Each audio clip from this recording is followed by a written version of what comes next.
how to download Waze Maps on iPhone. So if you're not someone that wants to use Apple or Google Maps, you can download this app and use those also. So go ahead and go find your app store and go ahead to the search bar at the bottom and go ahead and type in Waze, W-A-Z-E, and you'll come to the search results and go ahead and download Waze Navigation and Live Traffic. Go ahead and hit Get.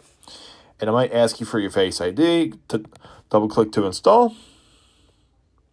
And that's it. After a couple minutes, it will download to your iPhone. Once it's done downloading, go ahead and hit open here or go find it on your iPhone. So let's just go and find it on our iPhone here. Go ahead and allow once here. Go ahead and get started. And once you're here, you can go ahead and sign up with your email or Google and go ahead and use it. And that's it. Super easy and super simple to download this on your iPhone.